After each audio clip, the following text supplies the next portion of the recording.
question was posed to me: should smoking be banned in public places?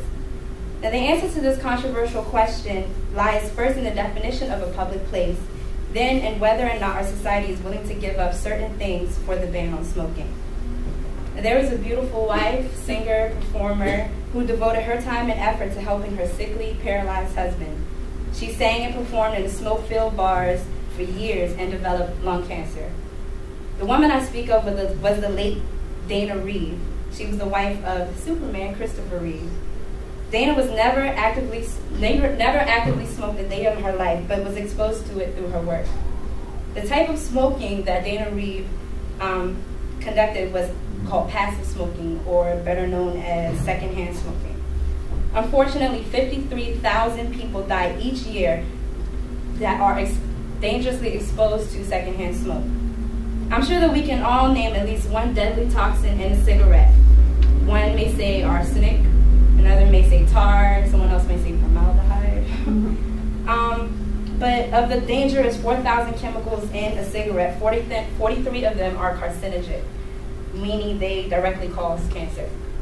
Some form of legislation can help reduce this number as we decrease the exposure to smoke outside the home also. There is obviously nothing we can do on a federal level to prohibit smoking in our own homes, but we can decrease or even prohibit the exposure to smoking outside the home. Now, what is considered outside the home? According to the U.S. Legal Dictionary, a public place means any enclosed indoor area used by the general public or serving as a place of work containing 250 or more square feet of floor space, and that includes educational facilities, hospitals, retail stores, lobbies, malls, offices, etc.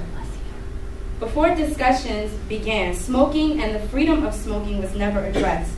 Smoking was so socially acceptable that healthcare facilities provided ashtrays and waiting rooms, schools provided smoking lounges for teachers, and office workers could puff at their desks.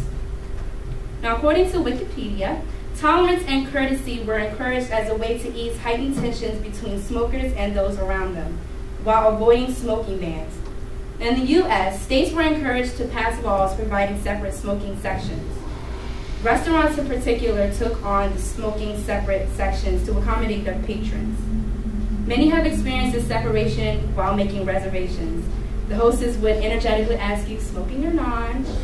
And I've only experienced the non-smoking section, as no one in my party actually smoked, but it seemed as though the occasions arise where the restaurant was completely full and the smoking section and non-smoking section seemed to merge and become indistinguishable.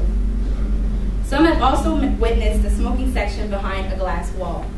But some logistics about smoke is that it rises.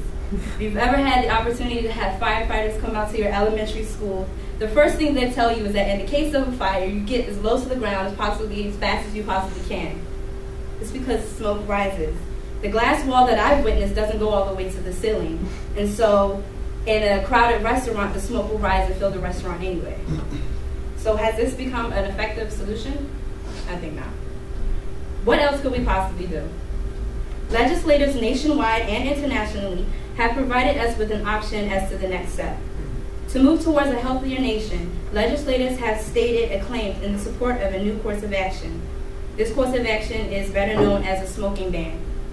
Don't be intimidated by the word ban. It's not placed on smoking, actually, it's just placed on smoking in public places.